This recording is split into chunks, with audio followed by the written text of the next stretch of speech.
vient s'asseoir aujourd'hui sur le canapé de Destin Lorrain qui vient nous raconter son histoire. C'est une femme de conviction forgée par une terre ouvrière. Une femme qui a porté haut la voix de la Lorraine, qui a traversé la politique nationale jusqu'à devenir ministre de la Culture. Intellectuelle, romancière, militante, elle a toujours suivi une ligne, celle de la fidélité à ses valeurs. Aujourd'hui, elle revient avec nous sur son parcours, ses combats, ses choix. C'est un Destin Lorrain. Bonjour Aurélie Filippetti. Bonjour. Ravi de vous accueillir et merci d'avoir accepté notre invitation. Pour raconter votre histoire, je voudrais qu'on commence l'histoire de cette femme engagée. Je voudrais qu'on commence par une photo de vous quand vous étiez très jeune. Je pense qu'on va la voir tout de suite. Vous aviez 3 ans. On vous voit à côté de votre tricycle. À quoi elle rêvait, la petite Aurélie ? Je pense que là, je rêvais d'aller faire du vélo. Mais je crois que j'étais très joyeuse d'abord, très heureuse dans ma famille. Ça, c'est à Audin-le-Tiche. Et j'avais envie aussi de voir du pays. J'avais envie de découvrir le monde. En tricycle, non. En vélo, voilà. Fille d'un syndicaliste, d'un mineur de fond, qui est devenu maire d'Audin-le-Tiche, puis conseiller général. Vous avez baigné dans la politique, dans l'engagement dès votre plus jeune âge. Un père qui avait le sens de l'engagement, qui avait ses valeurs. Qu'est-ce qu'il vous a transmis ? Une certaine âpreté au combat. Et une détermination. Je crois que c'est ça. Quand on se bat pour quelque chose, il ne faut pas baisser les bras. Et après, il a payé cher parce qu'il est mort très jeune. Oui. Donc, il a consumé sa vie dans ces différents combats. Et puis, bon, il était mineur, donc il y avait aussi les maladies professionnelles. Mais il m'a transmis ça, ce goût de se battre pour les autres. Pour l'ensemble de la communauté, de la collectivité. Alors, regardez, on a ouvert notre boîte à archives. Angelo, c'était son prénom.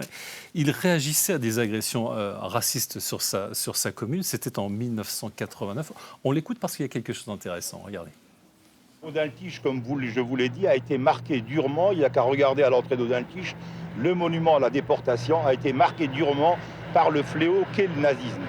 Ça, c'est la première réaction que j'ai en tant que maire de la localité. Et je souhaite et je ferai tout pour que de tels événements ne se renouvellent pas.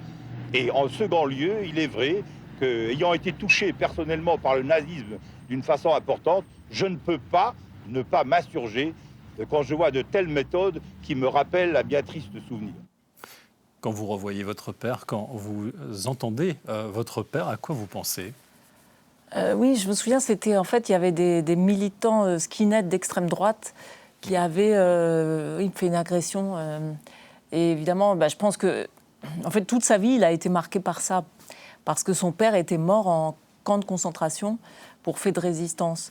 Et il avait vécu dans l'idéal de ce père qui s'était sacrifié pour la liberté des autres. Donc c'était un héritage lourd à porter, mais en même temps qui tirait vers le haut. Et je pense qu'on en a besoin aujourd'hui, en fait, de ce souvenir-là, de se rappeler l'histoire, parce que malheureusement, les vents sont très mauvais. Et je crois qu'il ne faut jamais oublier les leçons de cette histoire. Et il serait très malheureux, mon père, aujourd'hui, de voir ce qui se passe politiquement dans notre région en particulier. Ouais. Vous l'avez dit, votre papa est décédé jeune, il avait 53 ans, vous en aviez 19. C'était évidemment un drame dans votre vie. Comment vous avez traversé cette épreuve ?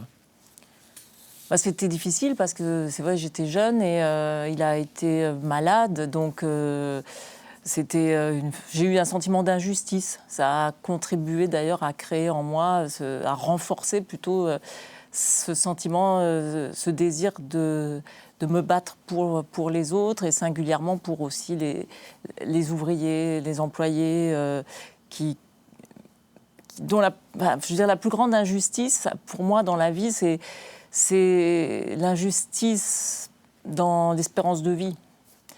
parce que c'est des années de bonheur en moins et c'est aussi des années pour ses enfants. C'est-à-dire, en fait, c'est de l'injustice qui se transmet d'une génération à l'autre. Et ça, c'est terrible. Un papa présent, une maman aussi, Odette. Je voudrais que vous écoutiez ce qu'elle disait au moment, en 2012, où vous avez été nommé ministre de la Culture. Écoutez ce qu'elle nous disait à la caméra de France 3, Lorraine. Elle a baigné dedans depuis son enfance, puisque l'engagement était permanent. Et donc, elle a entendu parler politique depuis toujours.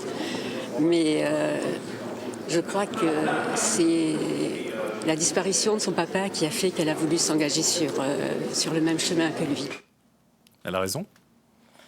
Oui, sans doute, parce que mon père avait été maire, il a été maire d'Audintiche, il a été conseiller général de Moselle et à un moment, il a même été candidat aux élections législatives pour le Parti communiste voilà, dans les années 80. Et donc moi, j'ai le souvenir d'avoir vu des affiches avec marqué « Angèle Filippetti, mon député de gauche ». Et alors quand je suis arrivée à l'Assemblée nationale, sur les bancs, là, il y a une petite plaque. Oui.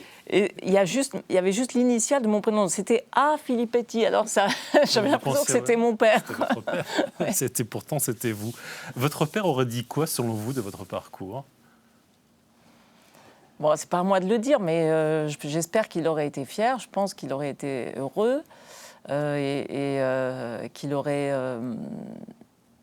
apprécié que je suive un peu ses traces, quoi, en fait. Voilà. Alors revenons à vos débuts politiques. De quelle façon vous entrez en politique et quels sont vos combats au départ ? Alors, ce qui est amusant, c'est qu'avec mon père, on n'avait pas tout à fait les mêmes idées politiques, parce que moi, j'étais beaucoup plus écolo que lui. Déjà assez jeune, en fait. Vers 14-15 ans, j'ai commencé à m'intéresser à l'écologie. Bon, on n'était pas de la même génération non plus. Et alors, il avait quand même beaucoup de méfiance aussi vis-à-vis de la politique, parce qu'il savait ce que ça voulait dire. Et à un moment donné, je voulais m'engager dans des mouvements de jeunesse à gauche, enfin voilà. Il m'a dit non, tu passes d'abord ton bac, tu fais d'abord tes études, et tu verras après la politique. Parce qu'il savait qu'une fois qu'on était dedans, c'est très difficile de faire autre chose, d'en sortir. On est pris là-dedans, et il voulait pas ça pour moi. Il voulait d'abord quand même que je construise ma vie, parce qu'il avait un grand regret, d'ailleurs un peu comme ma mère aussi, c'est qu'il n'avait ni l'un ni l'autre pu faire d'études. Et donc, pour eux, les études, c'était extrêmement important parce que c'était l'accès à la liberté véritable, la liberté intellectuelle, la liberté de comprendre le monde mieux. Voilà. Donc, ils avaient envie que je puisse faire le plus d'études possible. Et la politique, ça venait après. Alors la politique, la première fois où vous vous présentez devant les électeurs, c'est en 2001. Vous êtes tête de liste des Verts, à voilà. PCF, donc vous l'avez dit. Vous vous présentez dans le 5e arrondissement de Paris. D'abord, donc, les Verts, c'est le parti qui vous ressemblait le plus, en fait, par rapport au PCF, évidemment. Ouais. Ben oui, parce qu'entre-temps, entre mon père et moi, il y a eu la chute du mur de Berlin, etc. Et quand même, c'était un énorme choc, hein, pour mon père, en tout premier lieu. Et donc, on a eu des grandes discussions là-dessus avant sa mort, parce qu'il est mort en 92, fin 92. On a eu le temps quand même d'avoir des discussions sur ce qui s'était passé dans les pays de l'Est. Et moi, j'ai choisi donc les Verts parce que c'était... j'étais à la fois écolo et féministe, alors ça me correspondait le mieux. Voilà, et c'était le moment de la campagne municipale à Paris, parce que j'avais été étudiante à Paris, à Normal Sup, et ensuite j'ai commencé à travailler comme prof là-bas. Et donc c'était la campagne de Delanoë. Ouais. Et pour gagner Paris contre la droite corrompue de Jean Tibéri. On a l'impression que là aussi, l'histoire se répète aujourd'hui, mais un petit peu à l'envers. Et c'était une très belle campagne, cette élection municipale, et j'ai beaucoup aimé cette campagne. Ouais. Pourtant, trop de désaccords, vous partez, vous claquez la porte, début d'une frondeuse. Oui, vous allez rejoindre le Parti socialiste et la campagne de Ségolène Royal, c'est ça. Ouais. Ouais. Quel était votre rôle alors ? C'est vrai que j'ai été déçue par les Verts, et puis je suis partie, puis ensuite j'ai eu la chance de rencontrer Ségolène Royal par l'intermédiaire, qui avait entendu parler du livre que j'avais écrit sur l'histoire de la Lorraine. Donc c'est comme ça que j'ai commencé avec Ségolène. Donc j'ai écrit, je faisais un peu plein de choses, la plume, conseillère un peu sur l'écologie, un peu sur l'école, enfin un peu multitâche. Et avec Delphine Bateau, avec Najat Vallaud-Belkacem, c'est vrai qu'on l'a accompagnée pendant toute cette campagne. C'était passionnant, c'était vraiment passionnant. Oui. Alors c'est un livre que vous publiez en 2003, on va s'y arrêter. Vous dites que c'est vraiment le livre détonateur, un livre de mémoire, de respect qui décrit la classe ouvrière, des histoires difficiles d'ouvriers qui ont travaillé dans la sidérurgie, mais un milieu où il y avait beaucoup de solidarité, de collectif. C'est un livre mémoire, mais aussi un livre qui définit finalement vos racines, vos valeurs, votre ligne politique, en fait, c'est ça ? Un peu, oui. Je crois que c'était... Pour moi, ce livre a été vraiment... c'est ce livre qui a changé vraiment ma vie, parce que j'avais l'impression d'avoir quelque chose à rendre, en fait, à la fois à mes parents, à ma famille, et aussi à ma région. Bon, une histoire très forte, cette histoire des mines et de la sidérurgie en Lorraine. Et je voulais absolument témoigner de ça. Et ce livre m'a permis de témoigner de ça. Et en même temps, ce livre m'a ouvert ensuite des portes. J'ai fait beaucoup de rencontres, de discussions, de débats dans des salons du livre, dans des villes ouvrières ailleurs en France. Enfin voilà, ça a été vraiment un moment de catalyseur. Et puis c'est aussi avec ce livre que j'ai rencontré Michel Dinet, par exemple, ici à Nancy. Il m'avait invité à le présenter. Bon, ça a été un livre un peu programme, sans que je le veuille, de toute ma vie. Alors la même année, en 2007, vous entrez à l'Assemblée nationale, vous vous présentez face à un candidat qui était un descendant de Wendel. Voilà, c'est ça. Ça aurait pu être un chapitre du livre, en fait. C'est incroyable. Oui, c'est incroyable. Et il était effectivement un des héritiers des maîtres des forges, que j'avais beaucoup critiqué dans le livre, mais sans savoir qu'un jour j'allais me retrouver contre un des membres de cette famille, de la famille Wendel. Et entre les deux tours, alors qu'au premier tour, on était très serrés, il avait dit « Oui, Madame Filippetti a été très dure avec ma famille pendant sa campagne. Mais il faut se rappeler que sans ma famille, Madame Filippetti serait aujourd'hui candidate en Italie. » Et alors, il a dit ça, et ça a été vraiment... ça m'a quand même vraiment coupé les jambes. Mais en fait, ça a provoqué un scandale quand même. Parce qu'il y a tellement de descendants d'Italiens ici en Lorraine qui ont travaillé tellement dur dans les mines, dans la sidérurgie, puis des descendants aussi d'autres courants d'immigration, que finalement, ça s'est retourné contre lui. Mais ça a été d'une violence terrible, terrible. Donc cette phrase était très violente. C'est votre entrée en politique, un mandat donc député que vous porterez pendant 10 ans. On voit beaucoup sur le terrain, on a vu quelques images, car votre combat, c'est vraiment la survie. Et on est à cette époque de la sidérurgie en Lorraine, et ça va être dur. Très dur. Dans la campagne de Ségolène en 2007, et après, quand Sarkozy a été élu, il y a eu Gandrange. Donc Sarkozy avait fait des promesses, etc. Et moi, en tant que jeune députée, je me suis beaucoup mobilisée pour Gandrange, avec les sidérurgistes, avec les syndicalistes.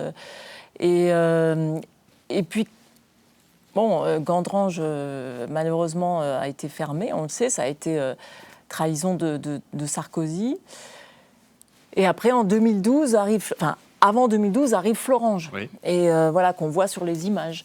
Donc là, il fallait absolument, ça c'est la série de Gandrange plutôt, mais il fallait absolument faire quelque chose dans la campagne de 2012. Donc François Hollande fait campagne avec l'un de ses grands thèmes, c'était vraiment sauver Florange, sauver Léo Fourneau. On en parlera, parce que là aussi, il y aura des choses à dire. Mais justement, donc arrêtons-nous en 2012. Là, vous êtes nommé ministre de la Culture, de la Communication. Vous entrez dans le gouvernement Ayrault. Vous serez reconduit dans le second gouvernement de Manuel Valls. Comment on vous l'annonce? Comment ça se passe? Je suis un peu curieux. Très simplement, moi j'étais dans la campagne de François Hollande depuis déjà les primaires, donc voilà.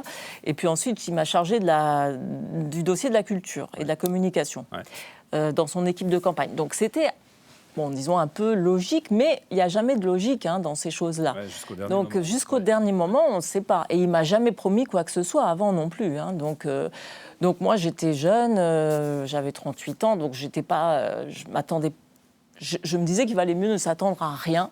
Ouais. Et puis il m'a téléphoné, lui, et il m'a dit oui, donc tu avais un peu râlé, parce que bon, je suis quand même un peu une râleuse. Tu avais un peu râlé parce que je t'avais confié la culture pendant la campagne, alors que je lui avais dit que j'aurais voulu l'industrie. Bon. Ouais. Et il dit donc, comme tu avais un peu râlé, j'ai décidé de te confier la culture au ministère de la Culture. Alors, est-ce que tu acceptes ? Alors, bon, j'ai un peu... Vous hésitez ? J'ai pas du tout hésité, D'accord. J'ai dit oui. Vous succédez à Frédéric Mitterrand. Alors, nous avons évidemment retrouvé l'archive de votre entrée, de votre premier jour et de votre premier discours en tant que ministre de la Culture. Vous êtes ému, regardez. Je me permets de mêler à mon émotion intime et à la tienne aussi, cher Frédéric. Je ne crois pas révéler un secret en disant que nous avons partagé ces moments ensemble dans ton bureau. Cette émotion intime, elle rejoint aussi un dessein plus large que nous. Alors, vous vous souvenez de ce moment, évidemment. Oui. Qu'est-ce que vous ressentez ? Non, mais c'était très... oui, j'étais vraiment sur un petit nuage. Puis c'était aussi le combat...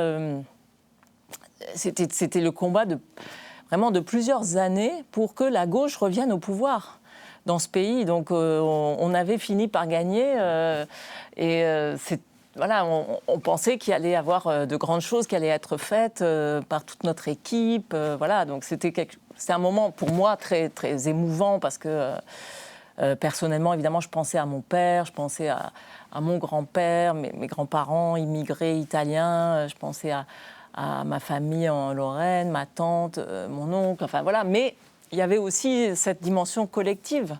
Ouais. Et je nous sentais à tous une grande responsabilité par rapport aux espoirs que l'élection de François Hollande avait levés dans le pays. Vous allez faire 2 gouvernements. Qu'est-ce que l'exercice du pouvoir vous a appris sur vous-même ? Alors, d'abord, c'est dur. C'est vraiment une période où on est sous une pression permanente. Et donc, c'est un travail d'endurance et une mise à l'épreuve de soi-même. On va au-delà de ses propres limites. Donc ça, c'est très instructif sur soi.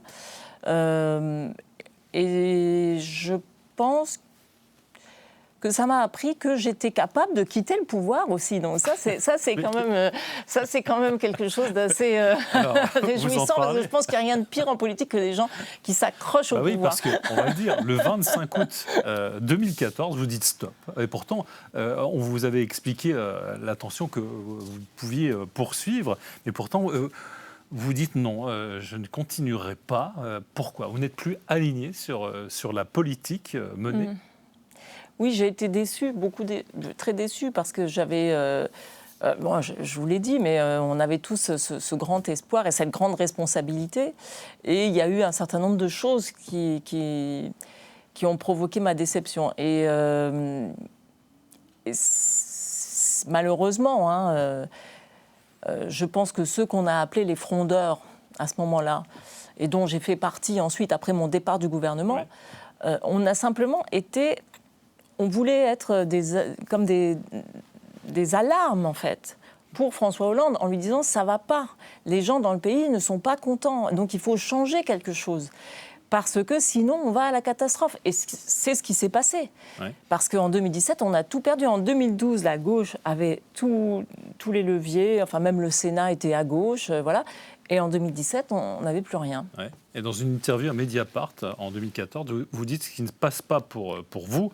En clair, vous reprochez à François Hollande son échec sur la gestion des hauts-fourneaux de Florange. Oui, mais ça a été un symbole. Et ouais. Ça a été un symbole terrible. Parce que ça a été perçu comme une trahison, une lâcheté. Et ça a annoncé d'autres choses. Parce qu'ensuite...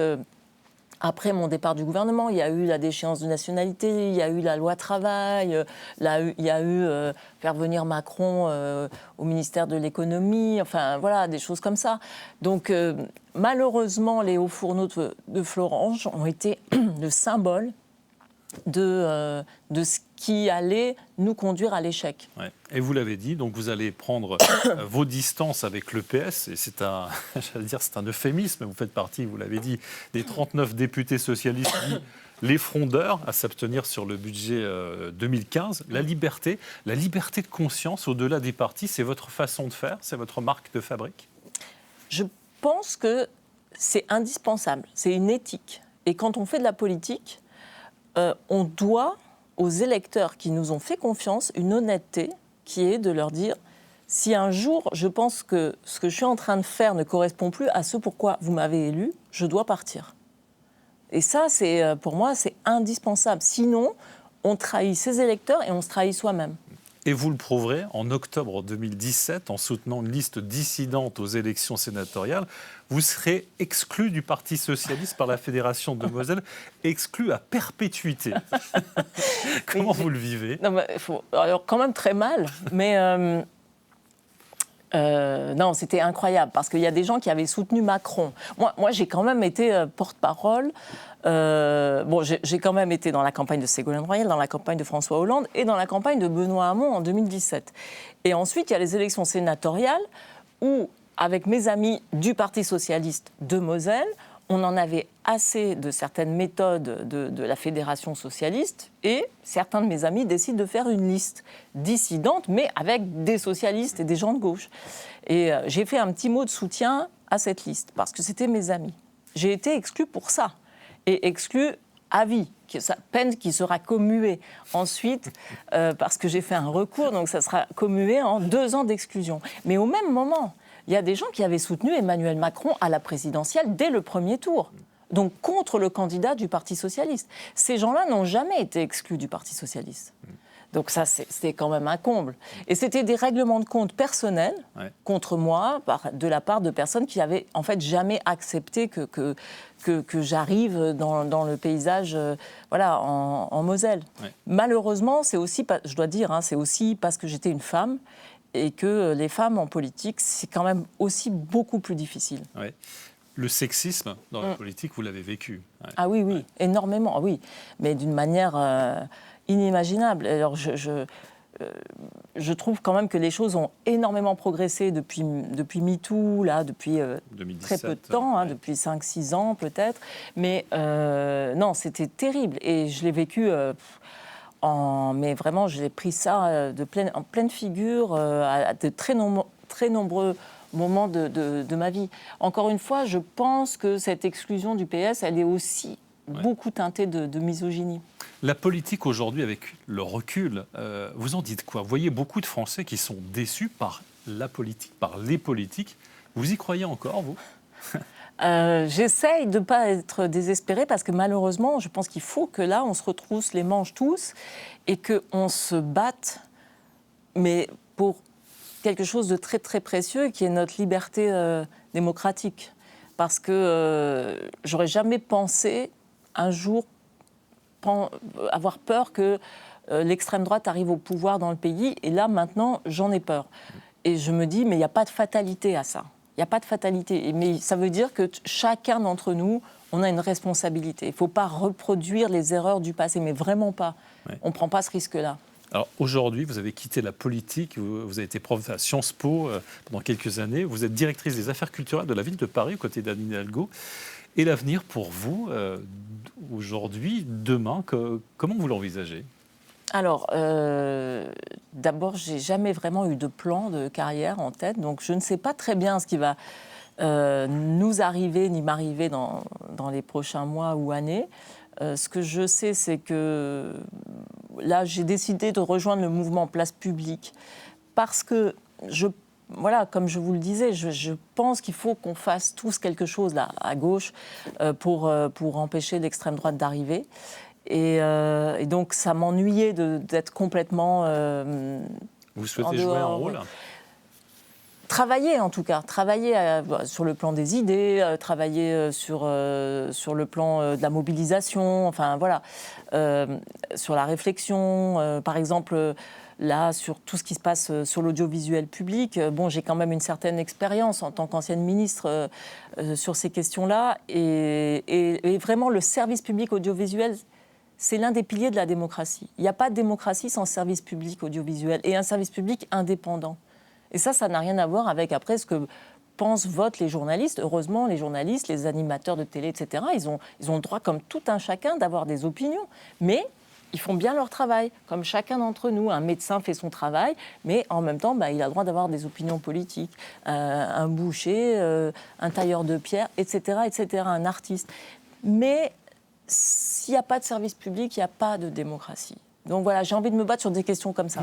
Eh bien, ça sera une très bonne conclusion pour nous. Merci beaucoup Aurélie Filippetti d'avoir partagé avec nous ce parcours d'engagement, d'exigence, de fidélité à vos valeurs. Votre destin, Laurent, c'est celui d'une femme, j'allais dire debout, qui n'a jamais renoncé à ses convictions. Et merci à vous d'être venu sur cette émission. Et merci à vous de nous avoir suivis. On se retrouve bien sûr très vite pour un autre destin, Laurent.